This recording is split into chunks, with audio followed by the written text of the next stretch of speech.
Hello friends, last video में हमने अपना चैप्टर 7 की थ्योरी कंप्लीट कर ली है। आज जो हम करेंगे चैप्टर 7 की जो एक्सरसाइज है उसको हम कंप्लीट करेंगे। तो सबसे पहला क्वेश्चन जो आपका है वो क्या है? Identify data required to maintain to be maintain to perform the following services.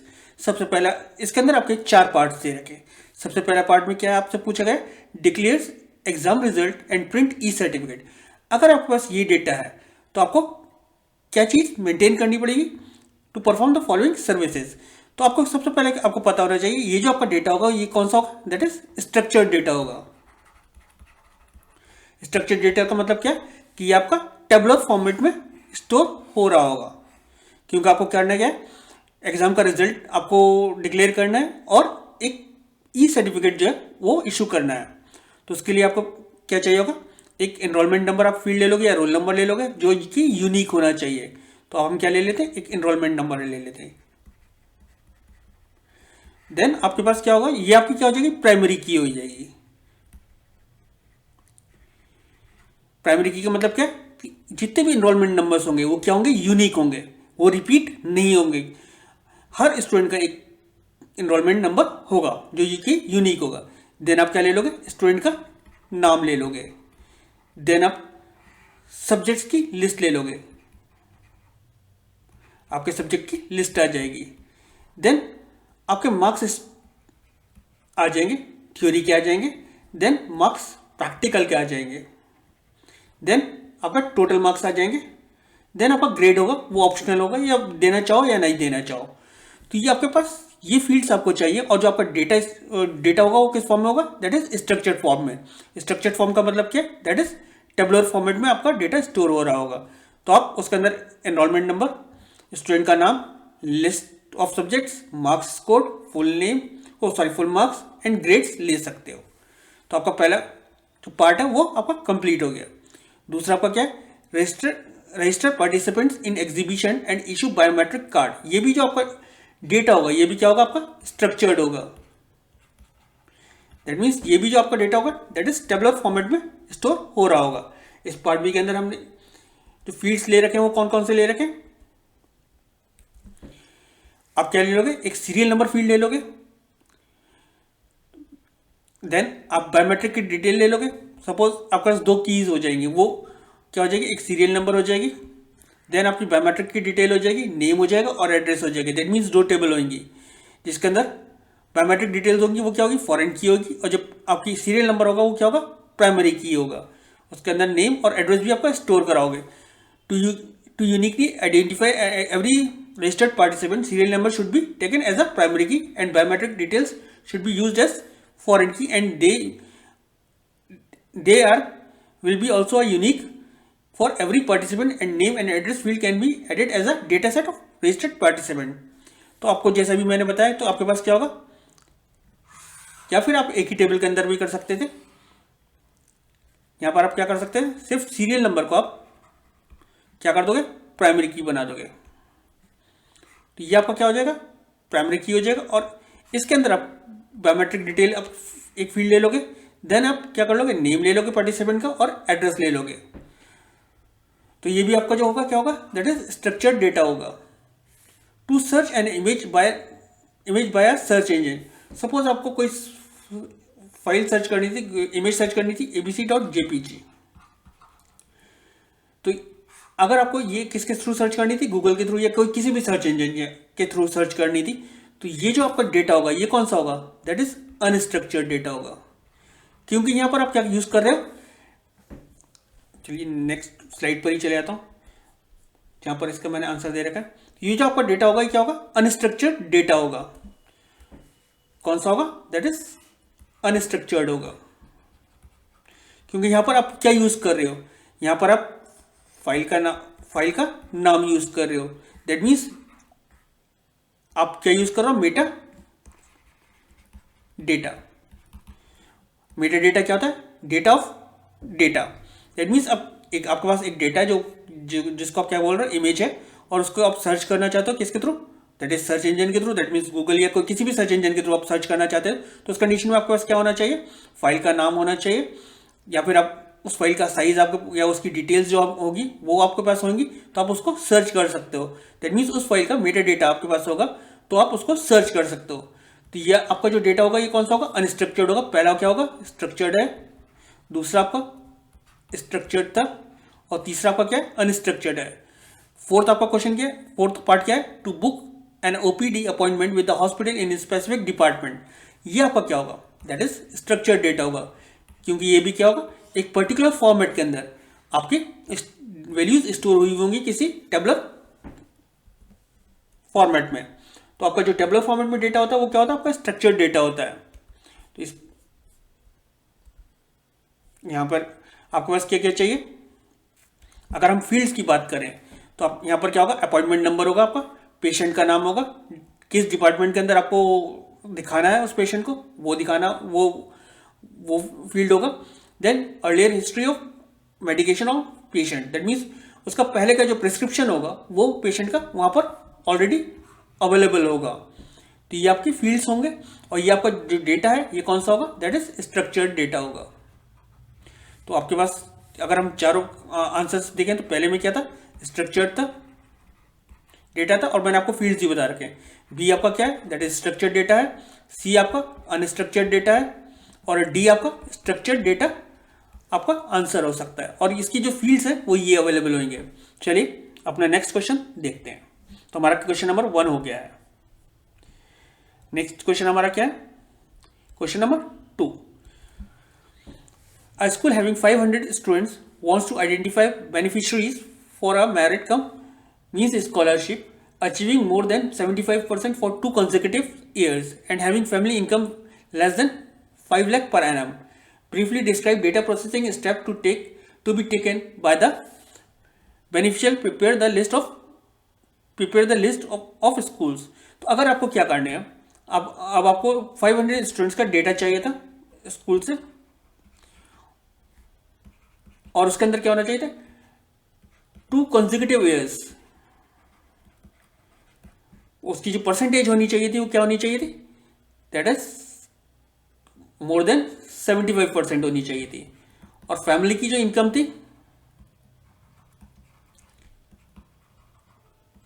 वो लेस देन 5 lakhs होनी चाहिए थी। तो उस कंडीशन में क्या हो गया, आपको सबसे पहले जो स्टेप लेना होगा वो क्या करना पड़ेगा, डेटा कलेक्शन करना पड़ेगा। At first, the school needs to collect and maintain the data of entire 500 students.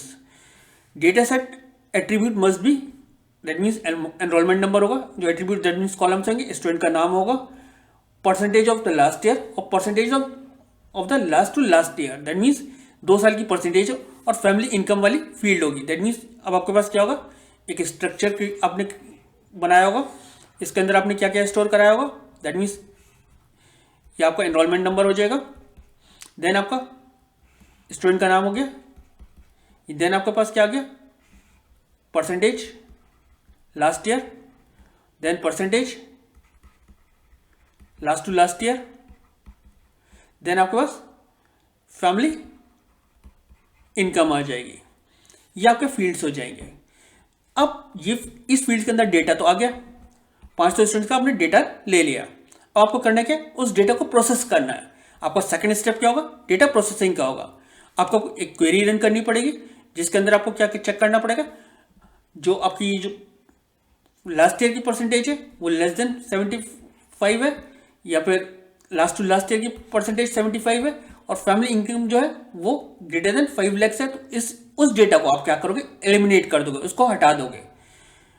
अब जब वो डेटा सारा हट जाएगा तो कौन सा डेटा बचेगा, सिर्फ आपका जो डेटा लिस्ट में बचेगा वो बचेगा, जो सिर्फ आपका शॉर्ट लिस्टेड डेटा होगा वो होगा जो आपको चाहिए था। दैट मीन्स आपको वो डेटा, वो स्टूडेंट्स मिल जाएंगे जिनकी जो परसेंटेज होगी लास्ट ईयर में 75 या 75 से ग्रेटर होगी, एंड फैमिली इनकम जो होगी वो क्या होगी, लेस देन 5 लाख रुपीज होगी। तो पहला स्टेप आपका डेटा कलेक्शन होगा, और दूसरा आपका स्टेप जो होगा वो क्या होगा, डेटा प्रोसेसिंग का होगा, और वो इस तरीके से होगा। तो आपका सेकंड क्वेश्चन आपको क्लियर हो गया होगा। चलिए थर्ड क्वेश्चन पर चलते हैं। थर्ड क्वेश्चन में आपसे क्या बोला गया, a bank XYZ wants to know about its popularity among the residents of the city ABC. That means XYZ जो बैंक है वो ABC सिटी के अंदर अपनी पॉपुलैरिटी को चेक करना चाहता है on the basis of number of bank account each family members have. अब भाई एक फैमिली के अंदर 5 मेंबर्स भी हो सकते हैं, एक फैमिली के अंदर 3 मेंबर्स भी हो सकते थे।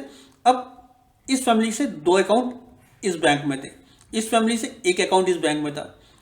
यहाँ पर 6 मेंबर की फैमिली थी, यहाँ पर 4 अकाउंट इस फैमिली के अंदर बैंक में था।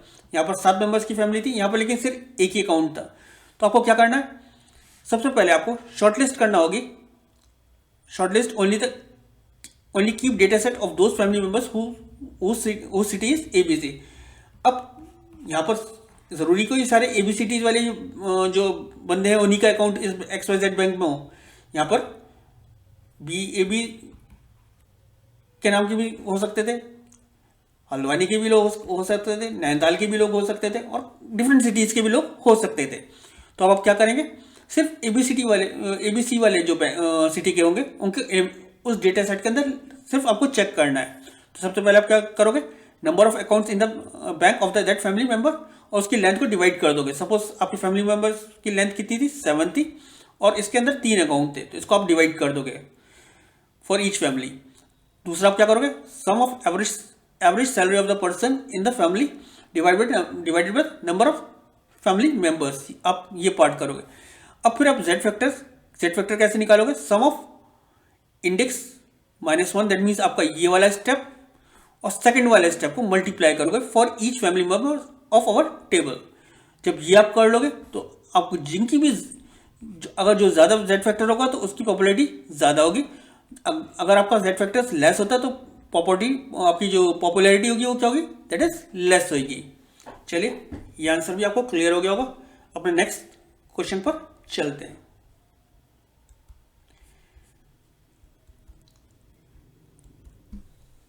Identify the type of data collected generated in the following scenarios. अगर आप वीडियो रिकॉर्ड कर रहे हो तो ये जो डेटा आपका कलेक्ट करोगे तो वो क्या होगा, दैट इज अनस्ट्रक्चर्ड होगा, क्योंकि आपका जो वीडियो का डेटा होता है वो क्या होता है, अनस्ट्रक्चर्ड डेटा होता है। इसके अंदर वीडियो का नाम हो सकता था, साइज हो सकता था, फ्रेम पर सेकंड FPS हो सकते थे, फ्रेम पर सेकंड्स के बारे में आप पता कर सकते थे। दैट मीन्स जो मेटा डेटा होता वो तो आपके पास होता, तो वो आपका क्या होता, अगर इस सिनेरियो में अगर रिकॉर्डिंग ऑफ वीडियो या पिक्चर के बारे में होता तो क्या होता, अनस्ट्रक्चर्ड डेटा है। Making attendance by the teacher, तो जो टीचर अटेंडेंस ले रहा होता है वो किस फॉर्मेट में होता है, टेबुलर फॉर्मेट में होता है। यहाँ पर स्टूडेंट का नाम होता है और देन यहाँ पर प्रेजेंट या एब्सेंट वो मार्क कर रहा होता है, तो ये आपका क्या होगा, दैट इज स्ट्रक्चर्ड डेटा है।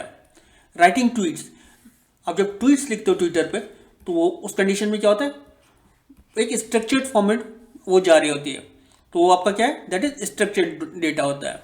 Filling an application form online, कोई भी एप्लीकेशन फॉर्म आप ऑनलाइन फिल कर रहे होते हो वो भी आपका टेबुलर फॉर्मेट में ही होता है, तो वो भी आपका क्या है, दैट इज स्ट्रक्चर्ड डेटा है, क्योंकि वहाँ पर आपसे नाम पूछा होता है, then address and so on जो भी आपको चाहिए था एप्लीकेशन फॉर्म के लिए, तो वो भी आपका क्या है, स्ट्रक्चर्ड डेटा है। चलिए अपना क्वेश्चन नंबर 5 देख लेते हैं।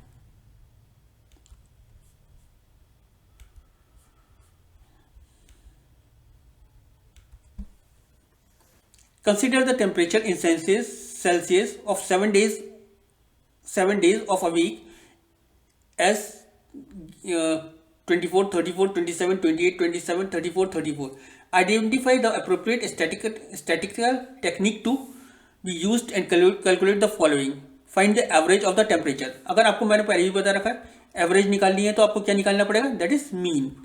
तो आप क्या कर रहे हो, अपने टेम्परेचर को ऐड कर लोगे, आपने जो वैल्यूज दे रखी है उसको आपने ऐड करा, देन उसको आपने किससे डिवाइड कर दिया, that is total number of elements, that means 7 था तो 7 से डिवाइड कर दिया, तो आपका टोटल यहाँ पर क्या आ रहा था, दैट इज 218 डिवाइडेड बाय 7, तो आपका एवरेज क्या आगे निकल कर आ गया, दैट इज 31.1428 जो भी था ये आपका निकल कर आ गया है। तो ये आपका क्या है, पहले का आंसर क्या हो गया, ए का, दैट इज मीन है। Find the temperature range of that week.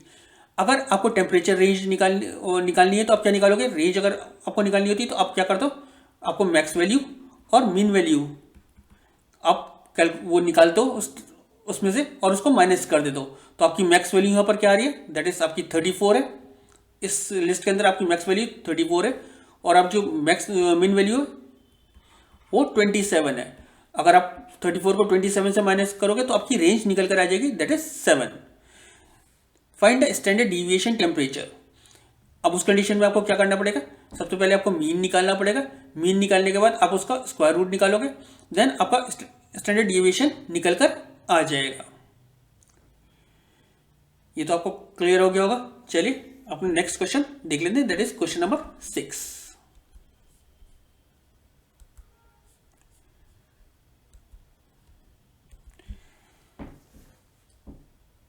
A school teacher wants to analyze result.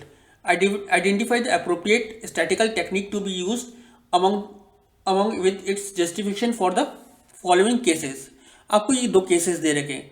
अब कौन सी स्टैटिकल टेक्निक अब इसमें यूज होगी वो आपको बतानी है टीचर, और आपको जस्टिफाई करनी है। Teacher wants to compare performance in term of division secured by the student in class 12th A and class 12th B, where each class strength is same. Class 12th A और class 12th B की आपको क्या निकालनी है, that means division जो secure करा है students ने उसका कंपेयर करना, परफॉर्मेंस निकालनी है, और दोनों की क्लास की क्या है, जो स्ट्रेंथ है वो सेम है। तो उस कंडीशन में आप क्या निकाल सकते हो, to compare the performance in term of division secured by the student in class 12th A and class 12th B where the class strength is the same can be done by using mean. हम क्या use करेंगे, mean use करेंगे। Median mean क्या होता है आपको पता है, एवरेज निकालने के लिए काम में आती है, तो हम यहाँ पर मीन यूज करेंगे।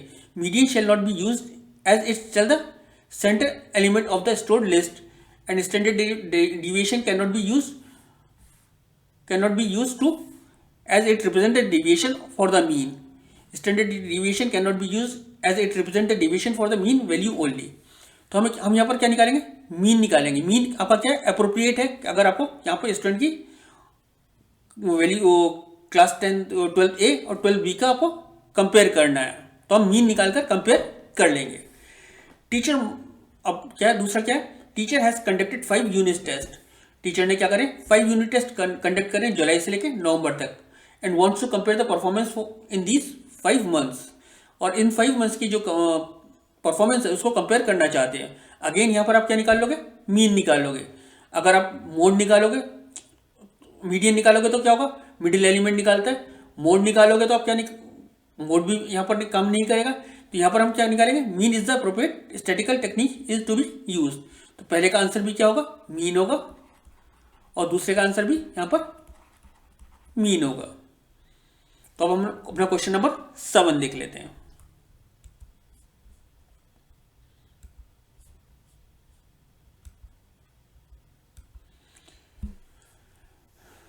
Suppose annual day of your school is to be celebrated. The school has decided to facilitate those parents of the students studying in class 11th and 12th who are the alumni of the same school of the same school. In this contest, answer the following questions. Which statistical technique should be used to find out the number of students whose both parents are the alumni of the school?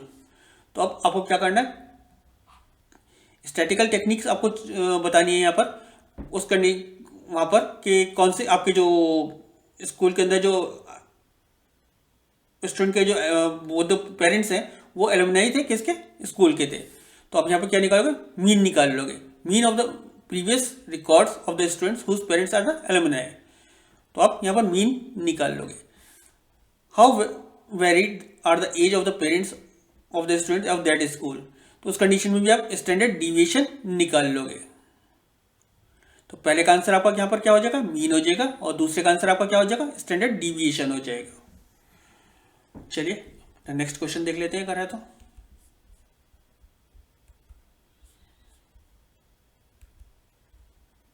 Question number 8 क्या कह रहा है, for the annual day celebration the teacher is looking for an anchor in a class of 42 students. 42 student के class के अंदर एक anchor ढूंढ रहे थे teacher. The teacher wants to make a decision on an anchor on the basis of singing skill, writing skill and monitoring skill. That means anchor के अंदर 3 skills होनी चाहिए, सिंगिंग स्किल होनी चाहिए, राइटिंग स्किल होनी चाहिए एंड मॉनिटरिंग स्किल होनी चाहिए। Which mode of the data collection should be used, पहला आपको इसके बारे में बताना है। और how would you represent the skill of the student as a data. तो सबसे पहले आपका क्या, ऑडिशन बेस्ड डेटा कलेक्शन होना चाहिए। ऑडिशन बेस्ड मतलब क्या कि उसको सारे 42 के 42 स्टूडेंट्स के सिंगिंग कंपटीशन एक बार होना चाहिए, देन राइटिंग कंपटीशन होना चाहिए, देन मॉनिटरिंग स्किल चेक होनी चाहिए। और ये किसी जज के थ्रू करानी चाहिए जो फेयर और अनबाइस जो जज हो वो होना चाहिए। पता ये नहीं होना चाहिए कि पता चला ये मेरे जान पहचान का है तो मैं इसी को सिलेक्ट कर लूँ। तो ठीक है, तो वो जज क्या करेगा, इनकी जो सिंगिंग स्किल है, राइटिंग स्किल और मॉनिटरिंग स्किल को जज करेगा और उसके बेस पर इनको सेलेक्ट करेगा। तो पहले का आपका क्या होगा, ऑडिशन बेस्ड डेटा कलेक्शन होगा। पहले का आंसर जो आपका क्या है, audition based data collection. How would you represent the skill of the student data as a data set. तो skill of the participant should be measured in the number of from 1 to 5 over the 3 parameters. तो आपके 3 parameters क्या होंगे, एक तो singing skill हो गया, दूसरा आपका क्या है, राइटिंग स्किल हो गया, और तीसरा आपका क्या है, मॉनिटरिंग स्किल हो गया। तो इनमें क्या होगा, 1 से लेकर 5 तक आपको मार्क्स दे दिए जाएंगे। जिसके हाईएस्ट मार्क्स होंगे वो क्या होंगे, जिसके ज़्यादा मार्क्स आएंगे वो बेस्ट होगा। तो आपको पहला जो था वो audition based presence of the unbiased जजेस का हो गया, जो भी वो करेंगे, जो जजेस सेलेक्ट करेंगे वो हम उसको क्या कर लेंगे, डेटा को उस डेटा को उस बंदे को ले लेंगे। दैट मीन्स उसके लिए एनुअल डे सेलिब्रेशन के लिए उसको सेलेक्ट कर लेंगे। और दूसरा हमारा क्या हो जाएगा, number of allocation over the skill presented by candidate. That means किसी को सिंगिंग में 5 मिले लेकिन इसमें 3 मिले, इसमें 2 मिले, तो ओवरऑल जिसका टोटल ज़्यादा आ रहा होगा उसको हम सेलेक्ट कर लेंगे। तो पहले आपका क्या हो गया, ऑडिशन बेस्ड हो जाएगा। दूसरा क्या होगा, number allocation over the skill. तो ये आपका क्वेश्चन नंबर 8 भी आपको क्लियर हो गया होगा। तो आज हमने अपने चैप्टर 7 के जो अपने एक्सरसाइज का पोर्शन था वो हमने कंप्लीट कर लिया। दैट मीन्स क्वेश्चन नंबर 1 से लेके क्वेश्चन नंबर 8 हमारे हो गए। जितने भी थ्योरी पार्ट्स हैं वो बहुत ज़्यादा बोरिंग होते हैं। आपका जब चैप्टर 9 आएगा तो थोड़ा ज़्यादा इंटरेस्टिंग होगा, क्योंकि उसके अंदर क्या है, प्रैक्टिकल्स हैं। जितने प्रैक्टिकल्स होते जाएंगे उतना ज़्यादा इंटरेस्ट डेवलप होता जाता है। क्योंकि ये क्या, इसको तो सिर्फ आप रीड भी कर लोगे तो आपकी ये चीज़ क्लियर हो जाएगी। तो आपको ये सारा कुछ वैसे भी मैंने समझा दिया, आपको ये क्लियर हो गया होगा। अगर इसके अंदर कोई डाउट हो या कोई प्रॉब्लम आ रही हो तो प्लीज़ आप मुझे कमेंट सेक्शन में लिखिए। मैं कोशिश करूँगा कि आपके डाउट्स को क्लियर कर सकूँ और आपके कमेंट्स का रिप्लाई कर सकूँ। Thank you.